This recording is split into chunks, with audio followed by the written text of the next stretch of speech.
Hello viewers, we welcome you all. তো আজ Pareto পাঠশালার এই ভিডিওটিতে আমরা ত্রিপুরা জিকের কিছু ইম্পর্টেন্ট টপিক নিয়ে ডিসকাস করব। আর এই ভিডিওটা তাদের জন্য ইম্পর্টেন্ট যারা আগামী ত্রিপুরা ফরেস্টার এবং ফরেস্ট গার্ডের এক্সামটা দেবে, তারপর আগামী জিআরবিটি যেটা আসবে এবং টিপিএসসি ও অন্যান্য ত্রিপুরার যে কোনো এক্সামের জন্য ত্রিপুরা জিকেটা মোস্ট ইম্পর্টেন্ট। দেরি না করে ত্রিপুরা জিকের এই ক্লাসটা স্টার্ট করি। আর প্রথমে আমরা একটা বেসিক ওভারভিউ নিচ্ছি স্টেটের, যেখানে আমরা দেখবো যে ত্রিপুরার মানে ত্রিপুরা স্টেটের টোটাল এরিয়াটা কত। তো ত্রিপুরা স্টেটের টোটাল এরিয়াটা হচ্ছে 10,491.69 কিলোমিটার স্কোয়ার। তো এটা মনে রাখতে হবে, 10,491.69 কিলোমিটার স্কোয়ার। আর তার মধ্যে আমাদের কাভার্ড বাই ফরেস্ট মানে বন দিয়ে কাভার্ড আছে 6,294.3 কিলোমিটার স্কোয়ার। তো এটা গেল ত্রিপুরার এরিয়া। তারপর আরেকটা যেটা হচ্ছে যে আগরতলা, যে ত্রিপুরার ক্যাপিটাল, সেটার অল্টিটিউড কত। তো অল্টিটিউড যেটা বলে, অল্টিটিউড মানে হচ্ছে যে ওই জায়গাটার সমুদ্রপৃষ্ঠ থেকে, সমুদ্রের যে জলের লেভেল, ওই সমুদ্রপৃষ্ঠ থেকে ওই জায়গাটার উচ্চতা কত। তো আগরতলার অল্টিটিউড আমরা দেখতে পাচ্ছি 12.80 মিটার। তো এটা মনে রাখতে হবে। তারপর আমাদের ত্রিপুরার জিও কোঅর্ডিনেটস সম্বন্ধে জানতে হবে, যেটার মধ্যে লেটিটিউড লঙ্গিটিউড, এই লেটিটিউড লঙ্গিটিউড সম্বন্ধে জানতে হবে। তো লেটিটিউড যদি দেখি, এটা হচ্ছে 22°56' অ্যান্ড 24°32' নর্থ লেটিটিউড, এটা এভাবে মনে রাখতে হবে। আর লঙ্গিটিউড হচ্ছে 91°10' অ্যান্ড 92°21' ইস্ট লঙ্গিটিউড। তারপর যেটা ইম্পর্টেন্ট জিনিস হলো, এটা হচ্ছে যে ত্রিপুরার যে ম্যাপ আছে, জিওগ্রাফিক্যাল ম্যাপ, এটা মানে ওই ম্যাপের এক্সট্রিম লেন্থ কত আর এক্সট্রিম উইথ কত। উইথ, তো ত্রিপুরার এক্সট্রিম লেন্থ হচ্ছে 183 কিলোমিটার আর এক্সট্রিম উইথ হচ্ছে 112 কিলোমিটার। তো এটা মনে রাখতে হবে। তারপর ত্রিপুরা, যদি ত্রিপুরার বর্ডারটা দেখি, তাহলে ত্রিপুরার বর্ডার বাংলাদেশের সাথে ইন্টারন্যাশনাল বর্ডার যেটা শেয়ার করে, ওইটা হচ্ছে 1018 কিলোমিটার। তারপর আমাদের ইন্ডিয়ার বাকি স্টেটগুলোর মধ্যে আসামের সাথে শেয়ার করে 53 কিলোমিটার এবং মিজোরামের সাথে শেয়ার করে 109 কিলোমিটার। তাহলে এটা হলো বর্ডার। তারপর যদি আমরা দেখি যে ডিস্ট্রিক্ট অফ ত্রিপুরা, তো এটার মধ্যে প্রথমে ত্রিপুরাতে 4টি ডিস্ট্রিক্ট ছিল। তারপর 2012-তে আরো 4টে ডিস্ট্রিক্ট করে টোটাল 8টা ডিস্ট্রিক্ট হলো। তাহলে এখন ডিস্ট্রিক্ট যেগুলো হচ্ছে, এটা হচ্ছে north Tripura, south Tripura, Dhalai, west Tripura, Khowai, Gomati, Unakoti and Sepahijala. এখন দেখতে হবে যে ত্রিপুরার সাব ডিভিশন কটা আছে। সাব ডিভিশন ত্রিপুরায় টোটাল 23টা সাব ডিভিশন, আর টোটাল 58টা ব্লক ত্রিপুরাতে এক্সিস্ট করে। তারপর আমরা ত্রিপুরার ডেমোগ্রাফির দিকে কিছু পয়েন্টস মনে রাখবো, যেটার মধ্যে হচ্ছে টোটাল পপুলেশন। ত্রিপুরার টোটাল পপুলেশন হচ্ছে 36,73,917। তো এই ফিগারটা মনে রাখতে হবে। আমি এভাবে মনে রাখি যে 36.73 লাখ। এই রাউন্ড ফিগারে মনে রাখলে এক্সামে এমসিকিউ থাকবে, এমসিকিউর অপশন থেকে বুঝে নেওয়া যাবে। তারপর হচ্ছে সেক্স রেশিও। তো ত্রিপুরাতে সেক্স রেশিও হচ্ছে 960। এটার মানে হচ্ছে যে প্রত্যেক 1000 মেইলের কম্পারিজনে কতটা ফিমেল আছে, কতজন ফিমেল আছে।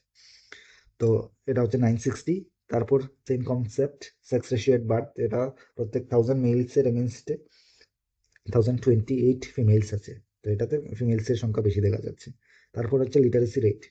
তো 2011-র সেন্সাস অনুযায়ী ত্রিপুরার লিটারেসি রেট হচ্ছে 87.22, মানে ত্রিপুরার সাক্ষরতার হার 87.22%। তারপর হচ্ছে ডেন্সিটি। ডেন্সিটি ত্রিপুরাতে হচ্ছে 350। এটার মানে হচ্ছে যে মানে প্রত্যেক কিলোমিটার স্কোয়ার এরিয়াতে কতজন, মানে কত পপুলেশন থাকে, এটাতেই মানে এটাকেই বোঝায় যে ডেন্সিটি, পপুলেশন ডেন্সিটি, প্রত্যেক স্কোয়ার কিলোমিটার জায়গায় কতজন লোক থাকে। এটা ত্রিপুরাতে হচ্ছে 350। তারপর তো আমরা এই বেসিক আরো কিছু ডিটেলস দেখে নিচ্ছি, যেখানে এরিয়া অনুযায়ী যদি দেখি, ত্রিপুরাতে ডিস্ট্রিক্টগুলোর মধ্যে সবচেয়ে লার্জেস্ট ডিস্ট্রিক্ট, বড় ডিস্ট্রিক্ট হচ্ছে দলাই। তারপর এরিয়া অনুযায়ী ছোট ডিস্ট্রিক্ট হচ্ছে ঊনকোটি। তো এরিয়া অনুযায়ী দোলাই লার্জেস্ট আর স্মলেস্ট হচ্ছে ঊনকোটি। তারপর পপুলেশন অনুযায়ী হাইয়েস্ট পপুলেশন আছে ওয়েস্ট ত্রিপুরাতে আর লোয়েস্ট পপুলেশন আছে ঊনকোটিতে। আর highest population density same west Tripura, পশ্চিম ত্রিপুরায় সবচেয়ে বেশি জনঘনত্ব, তারপর সবচেয়ে কম জনঘনত্ব ঊনকোটি, লোয়েস্ট পপুলেশন ডেন্সিটি ঊনকোটিতে। তারপর লিটারেসি রেটের দিকে, হাইয়েস্ট লিটারেসি রেট, সবচেয়ে বেশি সাক্ষরতার হার হচ্ছে ওয়েস্ট ত্রিপুরা ডিস্ট্রিক্টে, আর লোয়েস্ট হচ্ছে সাউথ ত্রিপুরা ডিস্ট্রিক্টে। তো এটা ব্র্যাকেটে পার্সেন্টেজ কত পার্সেন্ট লিটারেসি রেট এটাও দেওয়া আছে, মনে রাখতে পারলে তো খুবই ভালো। তারপর সেক্স রেশিওর দিকে, হাইয়েস্ট সেক্স রেশিও আছে ঊনকোটিতে। ঊনকোটিতে প্রত্যেক 1000 মেলের এগেনস্টে 972 ফিমেলস আছে। আর লোয়েস্ট সেক্স রেশিও হচ্ছে দোলাইয়ে, যেখানে 1000 মেলসের এগেনস্টে 944টা ফিমেল আছে। তো এই বেসিক কিছু ডিটেলস মনে রাখলেই হবে, যে এরিয়ার মধ্যে লার্জেস্ট ডিস্ট্রিক্ট কোনটা, স্মলেস্ট কোনটা, পপুলেশনের দিক দিয়ে লার্জেস্ট স্মলেস্ট, পপুলেশন ডেন্সিটির দিক দিয়ে লার্জেস্ট মানে হাইয়েস্ট আর লোয়েস্ট, লিটারেসির দিক দিয়ে হাইয়েস্ট অ্যান্ড লোয়েস্ট, তারপর সেক্স রেশিও কোন ডিস্ট্রিক্টে বেশি কোন ডিস্ট্রিক্টে কম, তো এগুলো মনে রাখলেই। তারপর আমরা যদি দেখি যে ত্রিপুরার স্টেট সিম্বল মানে ত্রিপুরার রাজ্যের যে চিহ্নগুলো আছে ওগুলা কি কি, তো এগুলোর মধ্যে প্রথমে আমরা দেখি স্টেট অ্যানিমেল। তো স্টেট অ্যানিমেলের মধ্যে যেটা ত্রিপুরার স্টেট অ্যানিমেল হিসাবে স্বীকৃতি পেয়েছে সেটা হচ্ছে ফাইরিস লিফ মাঙ্কি, মানে এটা একটা বানর। তো এটা চশমা বানর নামেও পরিচিত। আর ব্র্যাকেটে আমি এগুলার সাইন্টিফিক নামও মানে লিখে রেখেছি, এগুলা যারা মনে রাখতে পারবে মনে রাখলে তো ভালো। আদারওয়াইজ স্টেট অ্যানিমেল রাজ্যের যে পশু এটা হচ্ছে ফাইরিস লিফ মাঙ্কি, যেটা মানে চশমা বানর নামেও পরিচিত, এটা মনে রাখলে হবে। আর যারা যারা সাইন্টিফিক নাম মনে রাখতে পারবে ওটা তো আরো ভালো। তারপর ত্রিপুরার স্টেট বার্ড, তো মানে রাজ্যের যে পাখি এটা হচ্ছে গ্রিন ইম্পেরিয়াল পিজিয়ন। আর রাজ্যের যে ফুল স্টেট ফ্লাওয়ার এটা হচ্ছে নাগেশ্বর। আর ব্র্যাকেটে তো সাইন্টিফিক নেম আছে মেসুয়া ফেরিয়া। তো এরকম স্টেট ট্রি রাজ্যের গাছ হচ্ছে আগরউড মানে আগর গাছ। তারপর আমি এখানে বলে দিচ্ছি যে ত্রিপুরার যে মার্জার হয়েছিল ইন্ডিয়ার সাথে, যে ভারতের সাথে যখন ত্রিপুরা যুক্ত হয়েছিল তখন কিভাবে যুক্ত হয়েছিল।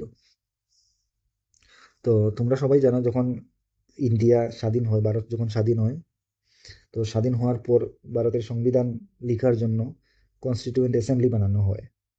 তো ওই কনস্টিটিউয়েন্ট অ্যাসেম্বলিতে ত্রিপুরা থেকে যিনি নমিনেটেড ছিলেন মানে যিনি ত্রিপুরা থেকে নিযুক্ত হয়েছিলেন তিনি ছিলেন গিরিজা শঙ্কর গুহা। আর ওনাকে নমিনেশন দিয়েছিলেন মহারাজা বীরবিক্রম কিশোর মানিক্য। তো তিনি ছিলেন representative of Tripura to constituent assembly, মানে কনস্টিটিউয়েন্ট অ্যাসেম্বলিতে ত্রিপুরা থেকে যিনি নমিনেটেড ছিলেন তিনি ছিলেন গিরিজাশঙ্কর গুহা, এটা মনে রাখতে হবে। তারপর ত্রিপুরার যে মার্জার এগ্রিমেন্ট যে ডকুমেন্টটা ছিল যে ত্রিপুরা ভারতের সাথে যুক্ত হবে সেটা সাইন হয়েছিল 9th সেপ্টেম্বর 1949, মানে 1949 সালে 9 সেপ্টেম্বরে ত্রিপুরার মার্জার এগ্রিমেন্টটা সাইন হয়। তারপর আরেকটা পয়েন্ট হচ্ছে যে ত্রিপুরার যে লাস্ট দিওয়ান যখন রাজার রাজত্ব ছিল তখন যিনি লাস্ট দিওয়ান ছিলেন তিনি হলেন রঞ্জিত কুমার রয়। আর তিনি যখন ত্রিপুরা যখন ভারতের সাথে যুক্ত হয় তখন ত্রিপুরার প্রথম কমিশনারও হয়েছিলেন। তাহলে এটা পরীক্ষাতে আসতে পারে যে ফার্স্ট কমিশনার অফ ত্রিপুরার প্রথম কমিশনার কে ছিলেন, তিনি ছিলেন রঞ্জিত কুমার রয়। আর তারপর হচ্ছে যে Tripura merge with India on 15 October 1949, যে ত্রিপুরা ভারতের সাথে সাইন তো হয়েছিল 9 সেপ্টেম্বর 1949, কিন্তু অ্যাকচুয়ালি মার্জ হয়েছিল 15 অক্টোবর 1949, মানে 15 অক্টোবর 1949 সালে ত্রিপুরা ভারতের সাথে মার্জ হয়েছিল। তারপর ত্রিপুরাকে ক্লাসিফাই করা হয়েছিল সি ক্যাটাগরি স্টেট কোন তারিখে, 26 জানুয়ারি 1950। তো 26 জানুয়ারি 1950 ত্রিপুরাকে সি ক্যাটাগরি স্টেট হিসাবে স্বীকৃতি দেওয়া হয়েছিল। আর ভারতের সাথে তখন ত্রিপুরা যুক্ত ছিল। তারপর একটা সময় আসলো যখন ইউনিয়ন টেরিটরি মানে কেন্দ্রশাসিত অঞ্চল হিসাবে ঘোষণা করা হয়েছিল, সেটা হয়েছিল নভেম্বর 1, 1956। তো 1 তারিখ নভেম্বরে 1956 সালে ত্রিপুরাকে ইউনিয়ন টেরিটরি বা কেন্দ্রশাসিত অঞ্চল হিসাবে ঘোষণা দেওয়া হয়েছিল। আর তারপর যখন ত্রিপুরা কেন্দ্রশাসিত অঞ্চল থেকে একদম পুরো স্টেটহুড যেটাকে বলে পুরো মানে রাজ্যের দরজা পায়, সেই ডেটটা হচ্ছে জানুয়ারি 21, 1972 সাল। তো এখানে তিনটে জিনিস খুব ইম্পর্টেন্ট, যেটা হচ্ছে ত্রিপুরা কখন মার্জ হয়েছিল, এটা মার্জ হয়েছিল ভারতের সাথে 15 অক্টোবর 1949। তারপর এটা সি ক্যাটাগরি স্টেটের দরজা পায় 26 জানুয়ারি 1950। তারপর ইউনিয়ন টেরিটরি বা কেন্দ্রশাসিত অঞ্চল হিসাবে স্বীকৃতি পায় 1 নভেম্বর 1956। তারপর ত্রিপুরা স্টেটহুড যখন পায় মানে পুরো রাজ্যের যে মর্যাদা সেটা পায় জানুয়ারি 21, 1972। তো এই চারটে ডেট খুবই ইম্পর্টেন্ট। তারপর এই কনস্টিটিউয়েন্ট অ্যাসেম্বলিতে মানে কে নমিনেটেড ছিলেন এটাও ইম্পর্টেন্ট। আর মার্জার এগ্রিমেন্টের ডেটটা তো মনে রাখলেই হবে। তো মোস্টলি এই চারটে date important, merge with India Tripura কখন ভারতের সাথে মার্জ হয়েছে, তারপর কখন সি ক্যাটাগরি স্টেট হিসাবে নিযুক্তি পেয়েছে, তারপর ইউনিয়ন টেরিটরি কবে হয়, তারপর পূর্ণ রাজ্যের মর্যাদা কবে পায়। তারপর আরেকটা ইম্পর্টেন্ট জিনিস হলো যে ত্রিপুরা যখন পূর্ণ রাজ্যের মর্যাদা পায় তখন একই সাথে মেঘালয় মণিপুর সেম তারিখেও পূর্ণ রাজ্যের মর্যাদা পায়। তো এই জিনিসটাও মনে রাখতে হবে, খুবই ইম্পর্টেন্ট। তো এই ছিল মোটামুটি আজকের এই মানে ভিডিওটা, যেখানে বেসিক কিছু ডিটেলস নিয়ে আলোচনা রাখলাম। আর তারপর আমরা যে আগামী ভিডিওগুলোতে ত্রিপুরার জিওগ্রাফি কী কী হিলস আছে, কি কি রিভার্স আছে, ওইগুলো সম্বন্ধে, এগুলো কোথা থেকে উৎপত্তি হচ্ছে, এগুলো সম্বন্ধে আমরা ভিডিও নিয়ে আসবো। তারপর ত্রিপুরা হিস্ট্রি, ত্রিপুরার রাজা মহারাজা সম্পর্কে ভিডিও। তারপর ত্রিপুরা ট্যুরিজম, অ্যাডমিনিস্ট্রেটিভ স্ট্রাকচার, কিভাবে ত্রিপুরার অ্যাডমিনিস্ট্রেশন রান করে, ওইগুলা। তারপর আমরা কিছু প্র্যাকটিস এমসিকিউ নিয়ে আসবো, যেগুলা করার পর ত্রিপুরা জিকে থেকে আর কোনো কোয়েশ্চন মানে মিস হবে না, কোনো বাইরে থেকে কোনো কোয়েশ্চনই আসবে না। তো এই ক্লাসের যাদের ফ্রি পিডিএফ লাগবে ওরা আমাদের টেলিগ্রাম গ্রুপে জয়েন করে নিতে পারো, নিচে লিঙ্ক দেওয়া আছে। আর কারো স্টাডি মেটেরিয়াল লাগলে অবভিয়াসলি আমাদের সাথে কন্ট্যাক্ট করতে পারবে।